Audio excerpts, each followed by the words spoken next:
The following review contains spoilers for the film Life of the Party. Proceed with caution. Film is like most things. Not everyone is going to like everything. And while we here at Tangent 1985 are often of like minds on the quality and execution of the movies we review, every once in a while we disagree. And since this is one of those times, we're back with a new episode of our podcast-styled Point Counterpoint series wherein we discuss our differing opinions on the movie of the day.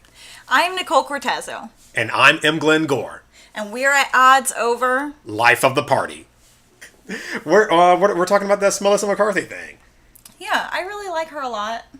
A lot. So I was pretty excited for this movie, to be honest with you. I was not. I was kind of stupidly excited. There's nothing wrong with that. You're allowed to have feelings. Oh, am I? Thank you so much for your permission. You have my blessing. You have my blessing to feel things. I like her. Oh no! Don't say it like that. I do. It sounds so convincing. I do. Right. Exactly. She's so hit or miss with me, I guess, is how I feel.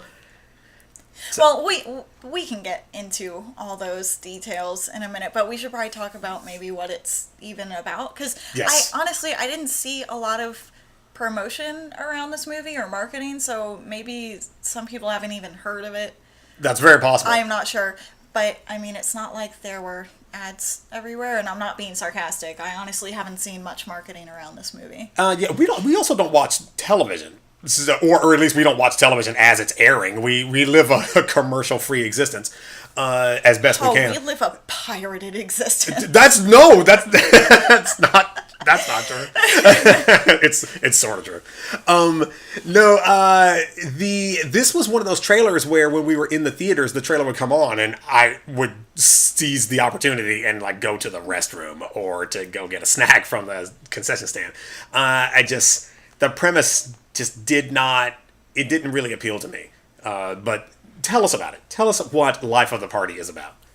Wasn't there... Hold on. I'm going to not... You're like, no, I'm not going to do that. I'm not going to tell you about the premise yet. But I want to piggyback off of what you just said, where the premise wasn't interesting to you. And I didn't think about this before, but I thought about it just now. Wasn't there an Ernest movie where it's like Ernest goes back to school? I'm sure there was. I'm glad that this didn't turn into that. I'm an educated man, but I'm afraid I can't speak eloquently about the filmography of Ernest. I don't know what his last name is. Isn't it Ernest P. Worrell? Is that somebody else? Is that who? Jim Varney is the guy's name. You already know a lot more than I do. I just know that there's these dumb, hokey, crappy movies. Oh, now see, we're offending a portion of our fan base who is just enamored of the Ernest films. I thought that I was allowed to my feelings. What happened to that? Okay, you're going to incur the internet backlash. The backlash would have occurred no matter what. That's true. So at least I'm getting my true feelings out there. That's right. But I'm just glad that this movie did not turn into a corn fest. Is what I'm saying. You know what I mean? Yes. So, okay, but the premise of the movie is that Melissa McCarthy, in all her permed glory, sent her one and only child, her daughter, off to college. She's in her senior year of college, so Melissa McCarthy and her husband, who I don't remember what the actor's name is, but that guy who's her husband. Yeah, I think it comes up later. They drop off the daughter together, and then start to drive away. Yeah, they're not even out of the driveway yet. They drive 5 feet, and then he's like, "Oh, by the way, I want a divorce, and also PSS, I'm also banging this realtor." So then, right, yes. So basically the whole premise of the movie is that her life just got torn completely to shreds. Yeah. And... just upended completely. Yeah, just out of nowhere. It was super unexpected. They had been planning a trip to Italy. So, and he didn't even talk to her about it before they bought tickets, which seems very inconsiderate. Yeah. Why get your hopes up for Italy if you're just You know what I? Didn't- you know what? Never mind. Didn't we're they getting off go? track. Didn't he and the real estate lady? They Yes. went to Italy later. They sure did. Oh, that was yeah. But that's okay because Melissa McCarthy was very busy going because she never finished her degree and she has this midlife regret. Yes. And now that she is a fresh divorcee, she It's like a band name. yeah. She can go back to school, and she goes back to school with her daughter, and they finish their degrees together. You're Spoilers. spoiling that. Sorry. and it's like a happily ever after thing, and it's all very cheerful and nice, and that's what the movie. You won't find any of this out on Rotten Tomatoes No. or IMDb. This ended up being a much shorter review than we had planned on. Giving you the inside scoop here. You know everything you need to know now. So yeah, no, they. It's established fairly early on that she gave up Melissa McCarthy's character, whose name is Deanna Miles. They call her D-Rock whenever she starts attending the college. I don't really want to call her D-Rock. I'm not going to do that. Okay. I used to work with a guy named D-Rock. Anyway, that's neither here nor there. It's established fairly early on that Melissa McCarthy's character kind of gave up her dreams of being an archaeologist. Instead, raising a family and never finished school. But now's her chance to go back. I also want to just point out very quickly that she and her husband were in school at the same time. And when she got pregnant, he convinced her that it was more important for him to finish his degree and for her to drop out and to raise the baby. Oh my God, is that what he did? You don't remember that part? No, I must have blocked that out. That's horrible. She was talking about it during the sandwiches scene. Oh, okay. I was distracted by all that sandwich talk. Okay, all right. But that's, okay. yeah, so, I mean, throughout the movie you find out, like, all these things that she sacrificed because her husband wanted to kind of take opportunity of the things in his life and kind of pushed her to give up things on her end so that Right. he could have things on his end. So he was garbage from the start. Well, I don't want to go into acrimony territory, but he was kind of garbage. He was kind of garbage. I'll agree with you this time. Okay, so let's talk a little bit about the background, the people working on this movie. This one's directed by I don't know if I'm pronouncing his name right. It's either Ben Falcone. Falcone. Falcone. Falcone. Falcone. Falcone. Falcone. Ben Falcone. It's Falcone. It's Falcone. It's Falcone. It's not Falcone. Ben Falcon. It's his superhero name. We'll just call him Ben. Ben. All right. Okay. So All yeah, right. this was directed by Melissa McCarthy's real life husband Ben the Falcon. You know him from actually he's been in like the background, like he's had small parts in a ton of her other movies. He was in The Heat and in Are you Brides. sure he wasn't in Heat? It was The Heat? There were a lot of people in Heat. The 1996 Al Pacino, and I don't think that was 90. It was 95 or 96. You know what, man? Now you're just... You should have known this already. I should have. I should have that tattooed on my arm somewhere. You try to get me to watch that movie every night of the week, and you don't know what year it was released. It's so good. If I were stuck on a desert island, Heat. That's the movie. And you could take three things. It would just be three It would exactly. Would definitely do that. Okay, so he was in The Heat. Yes. He was in Bridesmaids. Yes. And Identity Thief yes. with Jason Arrested Development Bateman. Mm-hmm. And Bridesmaids is awesome, but The Heat and Identity Thief, not so much. So yeah, he was just in the background of those, but then he directed her and in The Boss, which is terrible. And I haven't seen that one. oh, don't. Just save yourself. Well, when you tell me not to do something. Right, you're just like, I'm going You know what straight. happens next. Going straight for it. And Tammy, I didn't see Tammy either. That's also not very good. Shit. Yes. So this kind of begs the question. I'm not trying to break up Sonny and Cher here. If you got a good thing going with your man, then by all means collaborate and make things together.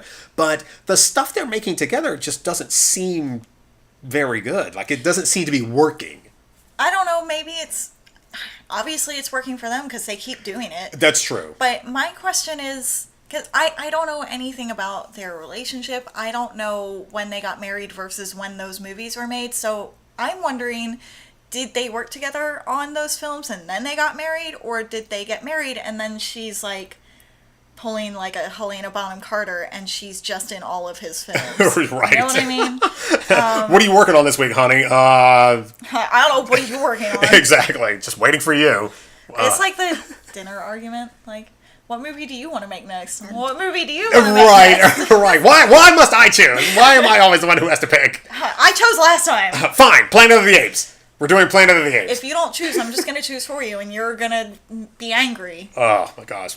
I think the only person I was really angry about too real. Planet of the Apes. I know. Moving on. This one's a mess already.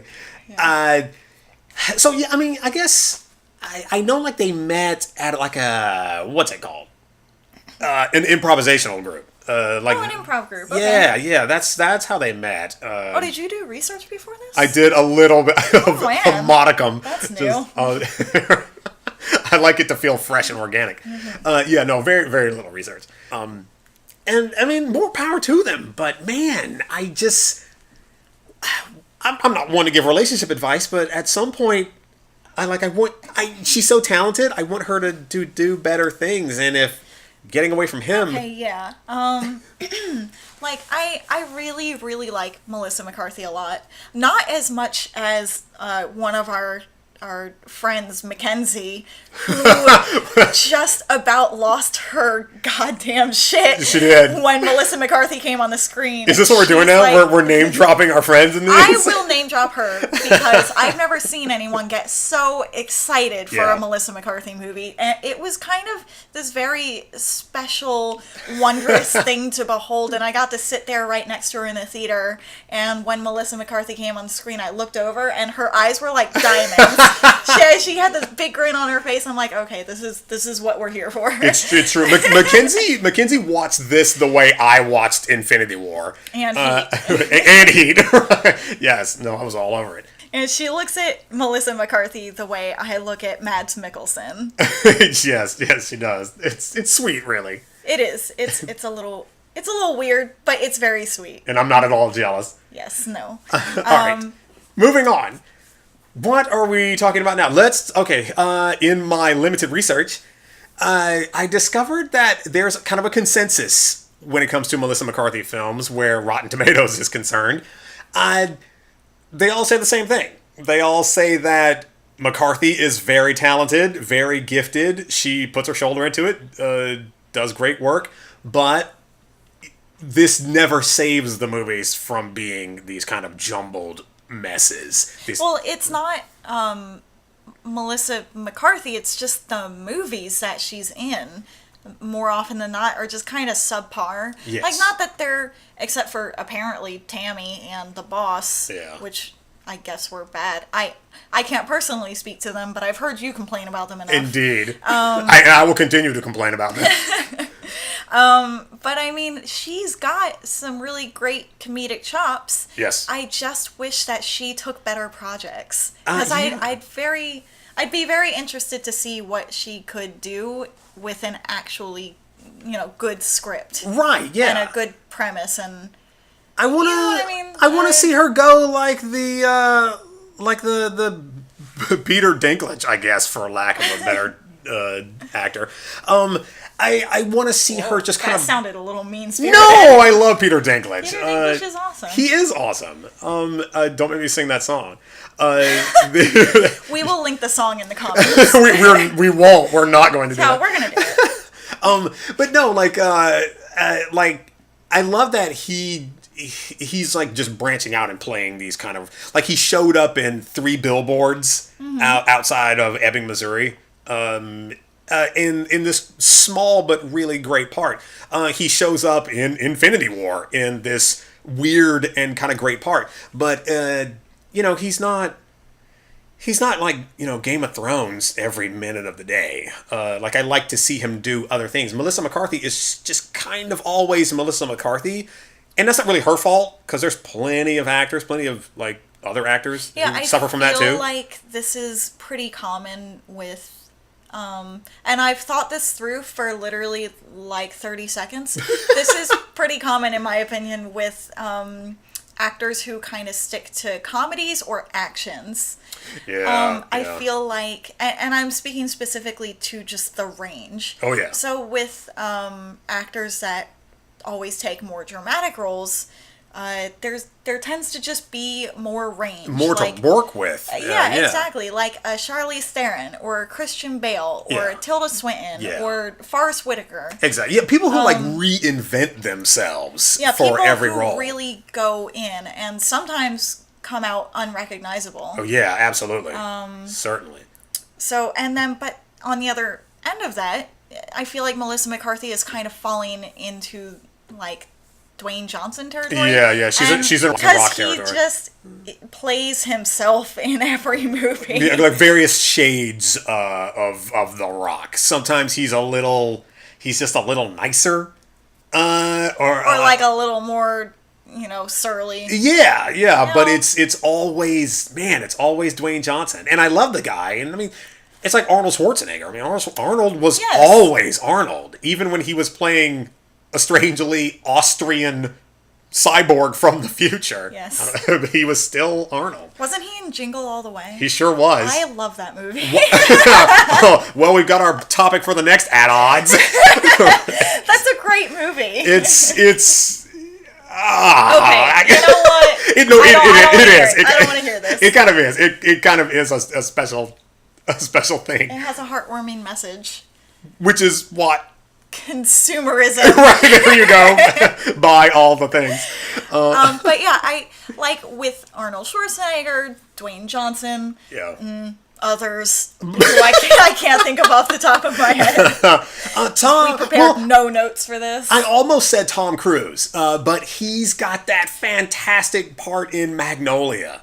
He was also great in Vanilla Sky.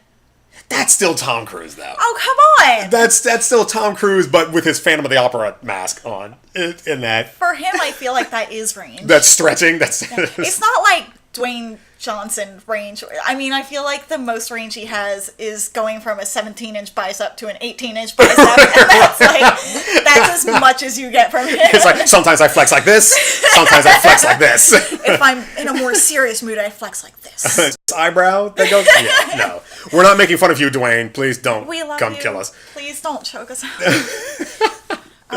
But with Melissa McCarthy, I feel like there's just so much potential there, and she's kind of, I don't want to say squandering or wasting, because she's a fucking millionaire. Yeah, no doubt. I mean, she's rolling to the bank. She's laughing all the way to the bank.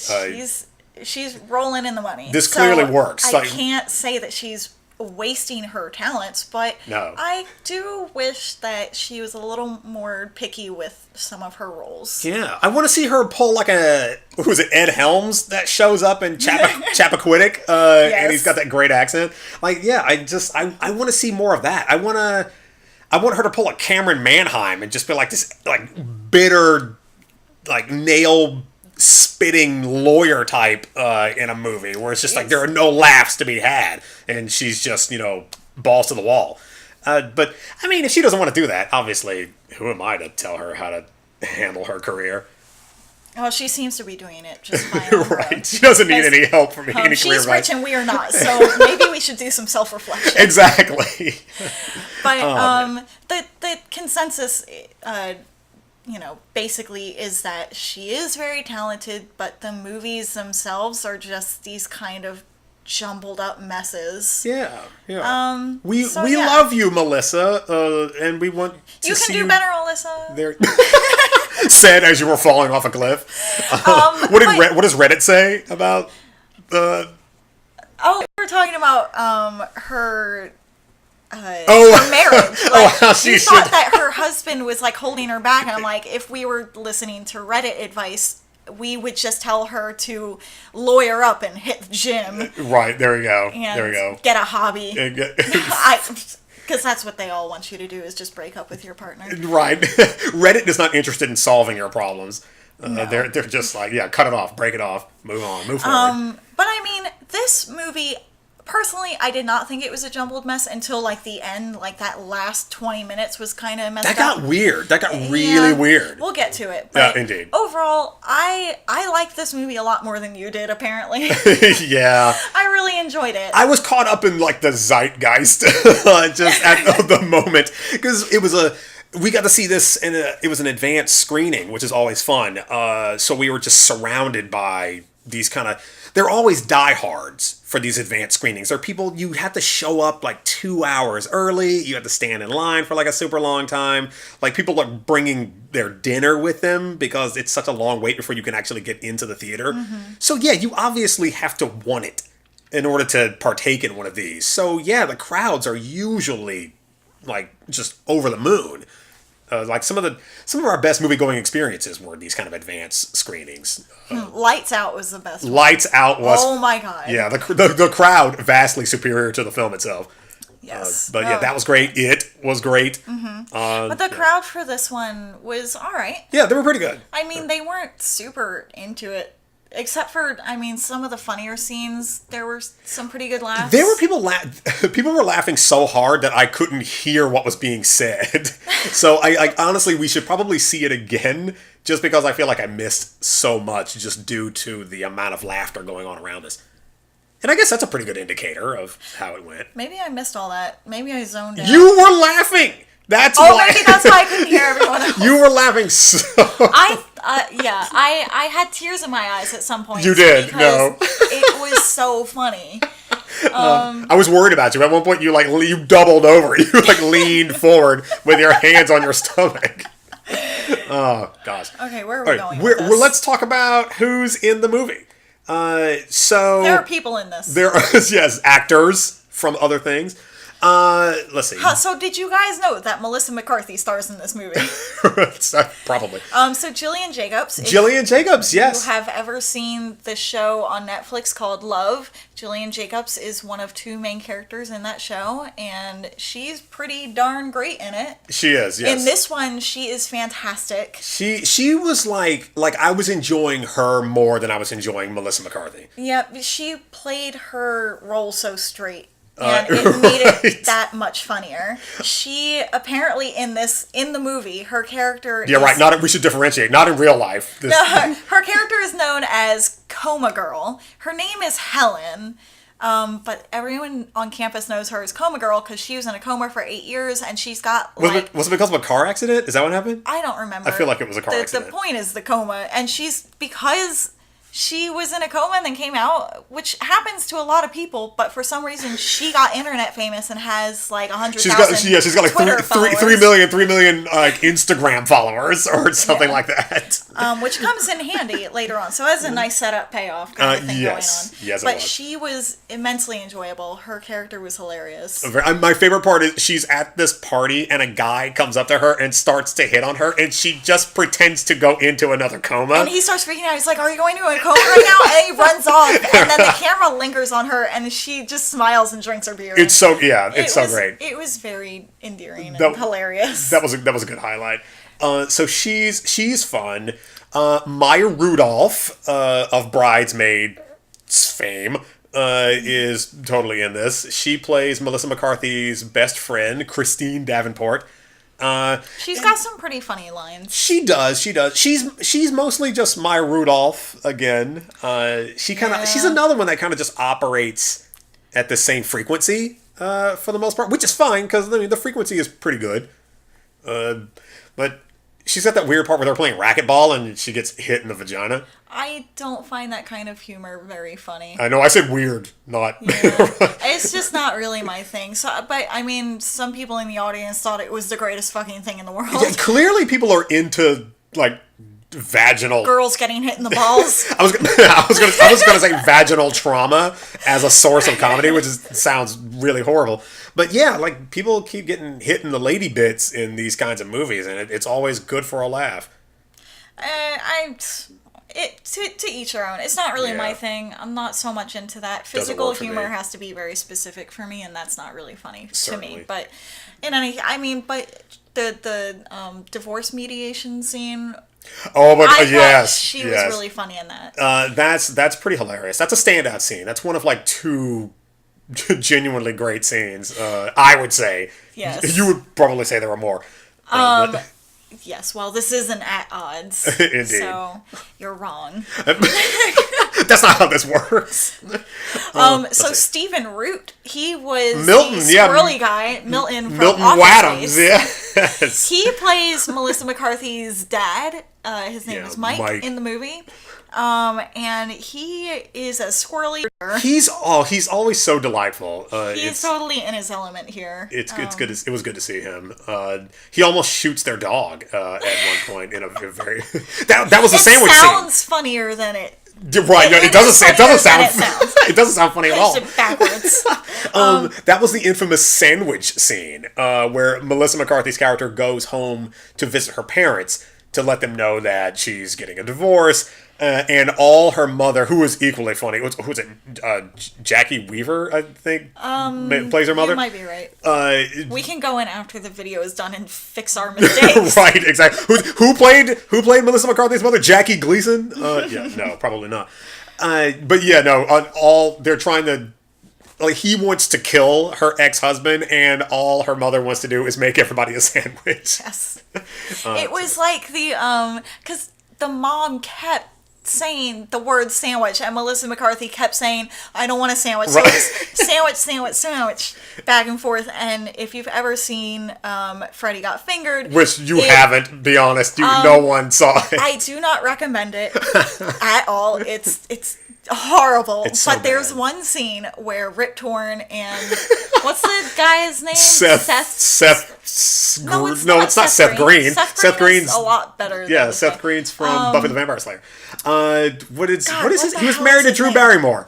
Yeah. Well, someone in the comments look it up and It's tell amazing. us. I cannot remember his name. I have Tom Green. Tom Green. I get him confused with Tom Jones. Tom Jones would be so upset when you say that. Okay, but Rip Torn and Tom Green, he's like going off to find himself, and Rip Torn plays his dad, and he's just like, make your papa proud. I'm gonna make you proud. I'm gonna make you proud, Dad. Proud. Proud, so proud. It just goes on. It keeps going on. It's actually pretty hilarious, but the sandwich scene in this Absolutely. felt a lot like that. I'm just gonna make everybody a sandwich.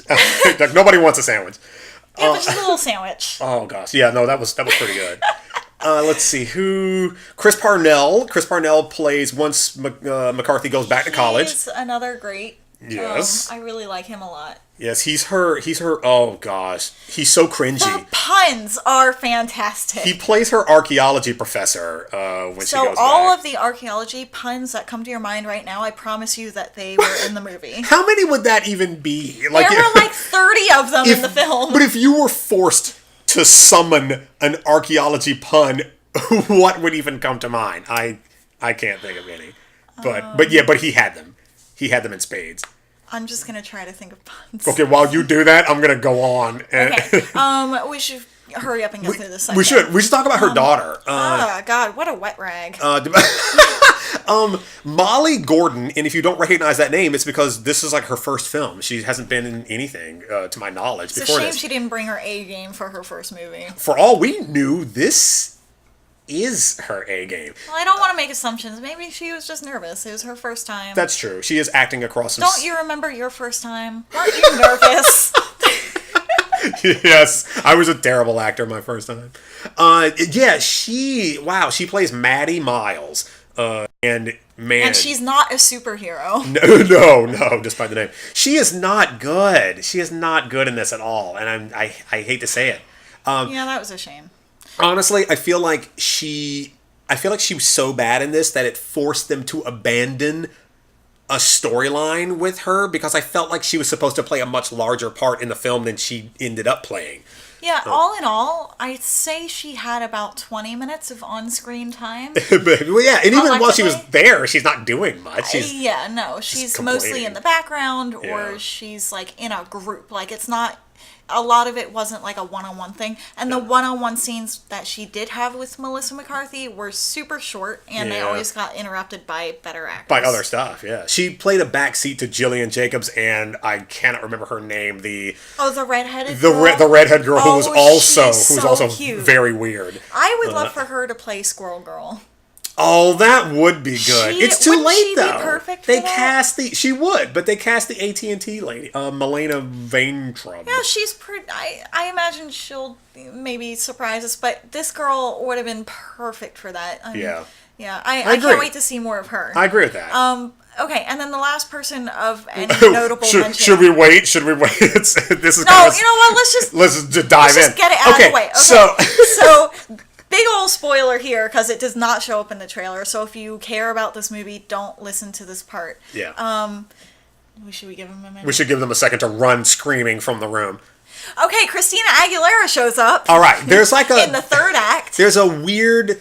This is where the jumbled mess comes in case yeah. you're upset. So okay, so the first once you assume is whenever Melissa McCarthy says, I'm going to go back to college and get my degree, and I'm also going to go to the same college that my daughter goes to. So her daughter freaks out completely, and you think that that's going to be what the movie's about. It's going to be about her daughter being upset that her mom is at her college with her. She's like crashing her senior year. Exactly. And at first she is upset, but she gets over it really fast. Yeah, it lasts for all of 10 minutes. And then there's not even a scene that shows her getting over it or working through it. The most just we see over it. is when, the most we see of her being kind of upset is when the mom says, I'm gonna enroll in college, and then the daughter's eyes widen. Right, yeah. And that's like, you get a reaction shot. I guess that's the facial expression of, oh shit. Right, yeah, that's all you got. And then we never really see anything else. It's just over. No. She gets on board with the mom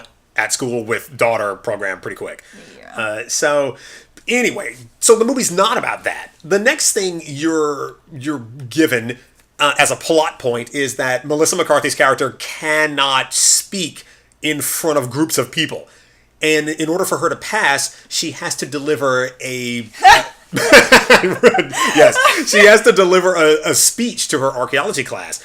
And it is the funniest scene in the entire movie. It really is. It's amazing. It is genuinely hilarious. I was sweating because I was laughing so hard. Exactly. You were mimicking what was happening on screen. And you know when you smile for a really long time, the back of your head starts to ache? Your cheeks start to hurt? That's what it felt like. Yeah. Oh, God. That's really good. Watching her just blunder through her first attempt at giving the speech for her class is really delightful.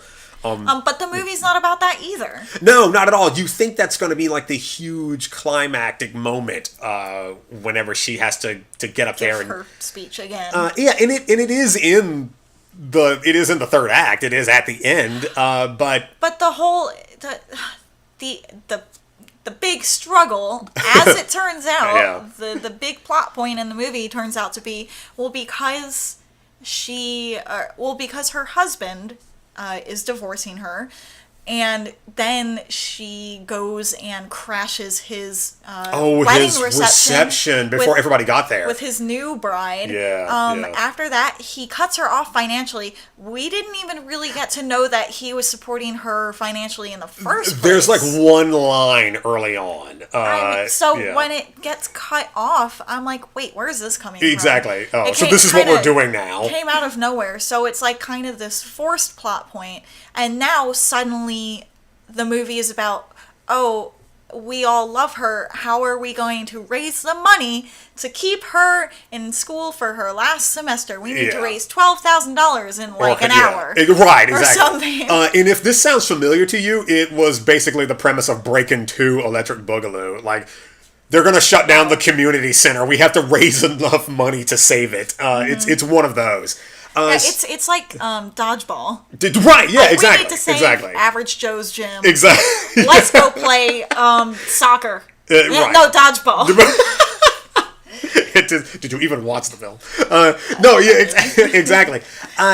So they throw a party. They throw like this huge college party, and they charge like $20 per person to get in. And of course, no one wants to pay to go to a college party. Right. So then, Coma Girl. You remember we talked about Coma Girl and her big fan following. Well, what she does is she just tweets out this little tweet that says Christina Aguilera is coming to our party after the concert that she's conveniently giving this nearby, somewhere in the same city, in the immediate vicinity. And also conveniently, and we haven't talked about this character because she's hardly worth mentioning. Yes. She was kind of funny, but Melissa McCarthy's roommate is like this Oh! weird vampire girl. Oh, that's right. A recluse. Yes. Oh, And apparently, it is revealed at the end of the movie that she is cousins with Christina Aguilera. Right. So even though the people at the party are starting to get pissed off because by this point everyone has shown up because, you know, Christina Aguilera is supposed to be showing up. Sure, yeah. And they all, after like an hour, they're all getting bitchy and they're starting to get really mad. And then Christina Aguilera does show up with Melissa McCarthy's roommate, and Melissa McCarthy's roommate is like, "Oh, we're cousins." That's how she says it. That's how she talks it's like in the movie. she's almost asleep. She's on the cusp of falling asleep at all times. And then Christina Aguilera kind of like jostles her with her elbow friendishly, and she's like, "More like sisters." And let me say, Christina Aguilera, man, thank God she can sing because she is a terrible, terrible actress. Well, I can't go that far because she got like one or two lines. And she just butchered them both. We didn't give her a chance to warm up. Is that what we're doing? Is that what we need? I know I shouldn't be defending the horrible acting, but I feel like in those two lines she didn't really get a chance, but they were really bad. And then they have a big concert, and you think that that's going to be the end of the movie, and then it keeps going. It does, yeah. That was one of my complaints, that this movie is about 20 minutes longer than it should be. My big complaint is kind of related to that. My complaint is that everything in the movie felt like it was moved really fast and we didn't get to know anything. Yeah. So it was like moving at a breakneck pace, but it was also way too long. Yeah. How does it even manage to do that? That's an interesting trick. I don't know if I've seen that done before. But yeah, no, they gloss over a lot of stuff. They move like quickly from like beat to beat. But it's only an hour and 45 minutes, but man, it feels like 2.5 hours. It really does. It's like Red Sparrow in Red Sparrow proportions. And that whole thing with Christina Aguilera at the end with the concert, that stinks so much to me of just like the studio, just a room full of executives going, "What do kids like? They like that Christina Aguilera. Let's put her in there. What else do kids like? Sandwiches? I don't know what." So I like sandwiches. We all like sandwiches. They did get that one right. I like meatball sandwiches. No, just in case any of you want to send me send us a sandwich through the internet. Oh gosh. So okay, let's talk about, because let's talk about the good stuff. We're kind of bashing on this a little bit. Even I agree that there were good things. Yeah, I thought Melissa McCarthy was very funny. She is. I thought Jillian Jacobs was hilarious. Mm-hmm. I thought that most of the scenes were pretty well done. If they're all too long for. Yeah, they do drag on a little bit, but I enjoyed almost all of them. I don't think there was one that the Christina Aguilera scene I didn't like. That one. So that one almost kills. all of them I really liked. I thought most of them were pretty funny. And when they weren't being funny, it was very wholesome and sincere. The pot brownie scene was. I hated that. Every college movie had, man. Everyone thinks that pot brownies give you big googly eyes and make you talk funny. I know, they started to look like the characters from Donnie Darko. Like, remember when he could see like the tube that led through time? Remember that? And his eyes got like super big for a second. It was like that. It was like a Busta Rhymes video. I hate this dumb pot trope where as soon as you take a hit or as soon as you eat one pot brownie or something, granted Melissa McCarthy ate like 12. But still, she ate a baker's dozen, as the late Chris Farley would say.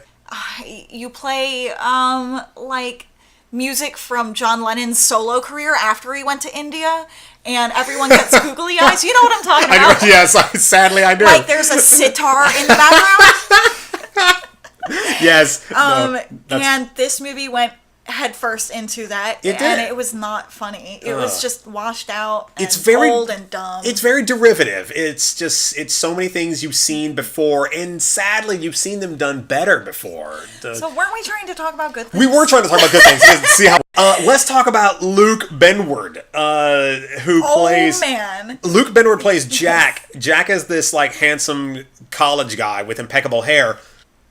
the love interest. He is. He's Melissa McCarthy's love interest. Yeah. And she's doing a little cradle robbing, and it works so well. it does. And I don't even want to call it cradle robbing because that's like the stigma. The stigma is that like he's a college kid, but the stigma is that an older woman cannot be with a younger guy. But you flip that, and men can do it all the time. But I wouldn't necessarily call it a stigma, but it's not as, I would say it's probably not as common.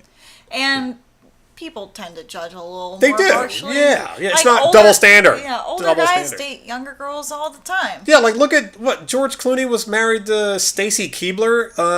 George Clooney is what, like 138 years old, and Stacy Keibler was at the time maybe 23. I don't know. Don't check my math on any of these numbers. But yeah, there was a big age gap.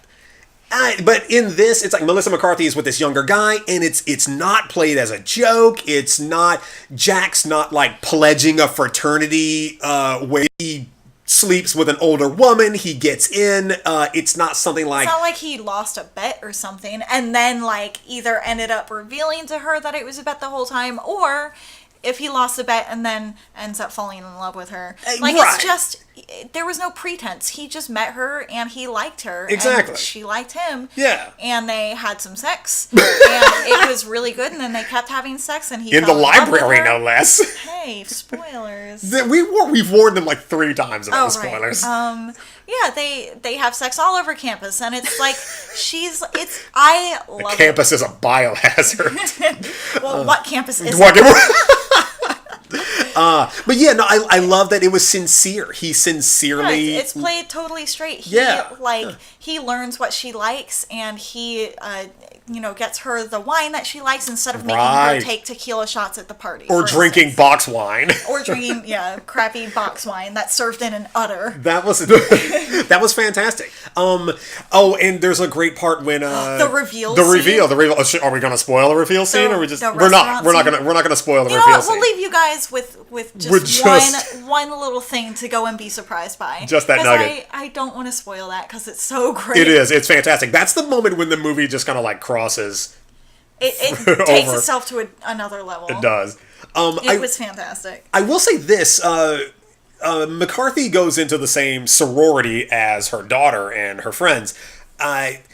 And there's a theme, a fairly solid theme of kind of like sisterhood and female solidarity that runs through the movie of, girls sticking together and like lifting each other up instead of tearing each other down, which I thought was really cool. I mean, I'm glad that was in there. That said, Are we going to talk about the Mean we Girls? have to talk about the Mean Girls because it just kind God. of, yeah. Okay. Yeah, this, I think everyone who we went with, because we went with a group of 4. It was us 1, 2, and the other 3, 4. Yeah, because we had 2 extra passes. I'm actually counting it. That's right. Yes. Yes. You can count to 4, I believe. I can. Well, let's find out. All of us were in agreement that the quote-unquote Mean Girls, the Mean Girl characters of this movie, they were both written and acted so dreadfully. Yeah, It was embarrassing. I was honestly embarrassed for the movie. It's easily the It most was very cringy. Yeah, and it's like the most insincere thing in the movie. Just these tropish mean girls. Like, you could tell that these very young girls, these college-age girls, were written by a middle-aged man. right, like a 45-year-old Like, guy. they're a caricature of the mean girl kind of character. Yeah, and I like what you said earlier. Work. It's like I'm not even sure if these people existed in real life, and sure, the law of large numbers suggests that they would have to have existed in some form somewhere along the line. I mean, it's not like you don't have girls who were bullies in Right. high school and college and pretty much in all of life, but I've never seen someone bully like this. It was Yeah. so dumb. It's TV bullying. It's movie bullying. It's not like, God, man, real life bullying is so much worse. It's way more. It's much more subtle, and it's not as overt as this was. I mean, they may as well have just walked up to her and knocked her books out of her hand and said, "You're ugly. We hate you. Your life sucks. Bye." Yeah, you're never going to be valedictorian. I don't know. It was just so ridiculous. The girls don't act like that. They will bully the hell out of you, but it's not like this. It's much smarter. Yeah. And it's much more cunning and sneaky devious. And subtle and devious. Yeah, these are like Mean Girls from an after-school special from the early 90s. It's like if you saw a PSA about bullying, these would be the Mean Girls in the PSA. Just the one with the big shoulder pads and the crispy bangs. Yeah, these are the ones to watch out for. The sisterhood and the female solidarity, I love that, but it's undercut by the Mean Girls and Julie Bowen, who plays Melissa McCarthy's ex-husband's new wife. Well, that got confusing. The woman who her husband left her for. Exactly. Yes. Yeah. The sniping, the vicious it's sniping. It's just not realistic. Yeah. I mean, God. Ugh. I mean, it could be, but I've never seen humans act this way. It's like an alien wrote these characters. Right, exactly. It's like an alien who has studied humans for a month. They passed Humans 101, and this was their end of term project. My thesis on the Earthling species. So yeah, that was kind of, and this segues perfectly into what doesn't work. We've already talked a lot about that. I gotta talk about the ad-libbing. And here's the deal. Like you asked earlier, I don't know for certain if this is ad-libbed. I mean, do you know for certain that Ghostbusters was? Oh yes, okay. The new Ghostbusters, absolutely. Far too much ad-libbing going because they just. I thought that it was just shitty writing. It's part that too. I didn't realize it was just shitty ad-libbing. It's both. They made the Ghostbusters remake the same way sculptors chisel statues. You start with an enormous block and you just keep working until there's something there that you like.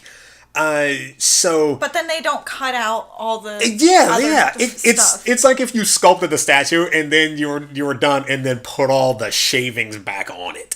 That's a weird. That's a weird analogy. I'm picking up what you're putting down. Oh, excellent! You smell what the Rock is cooking. The eggs. Ghostbusters was just so much ad-libbing, and they left it all in. It's hard to imagine that there was anything they cut.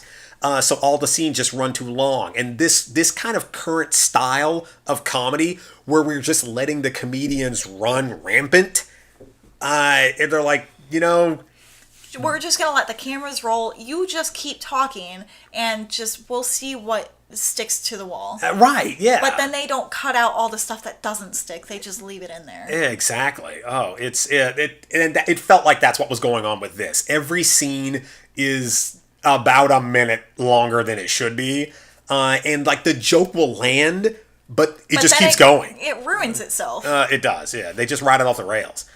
It's like eating too much cake. You eat the right amount of cake. There's no such thing. Completely satisfied. You cannot eat too much cake. You're like, I can have one more slice.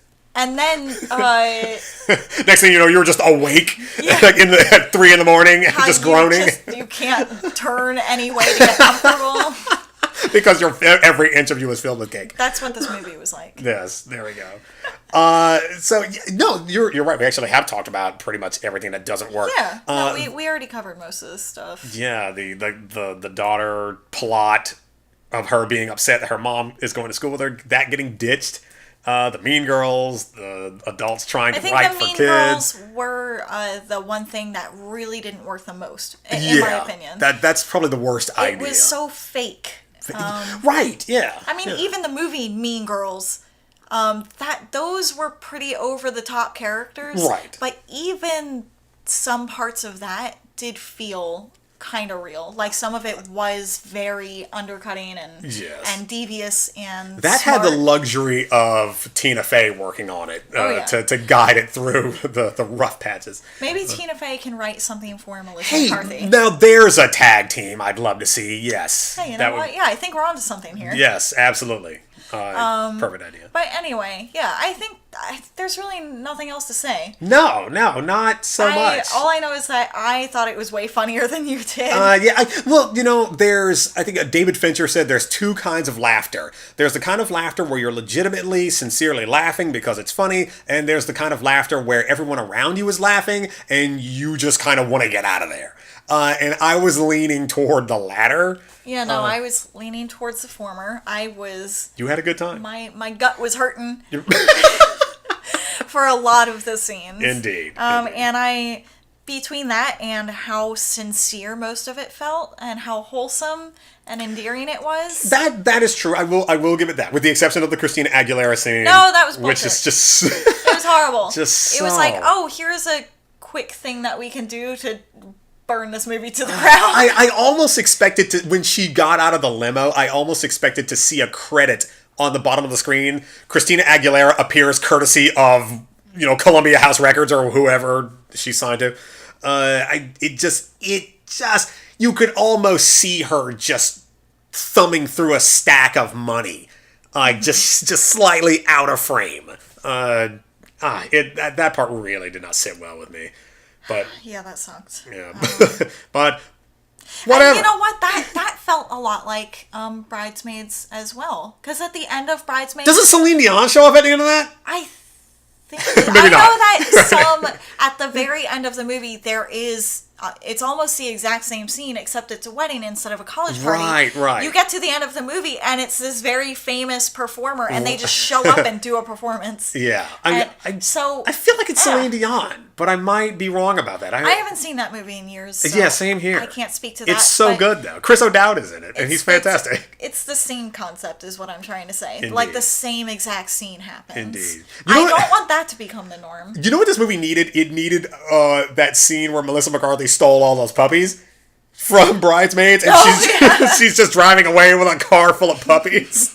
Like, that's what I needed. That's pretty much what we got.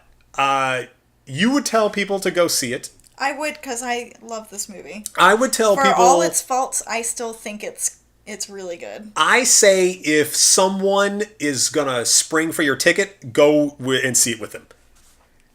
Save your money for the popcorn. Yes, the $18 popcorn. I can't stop myself. It's my favorite.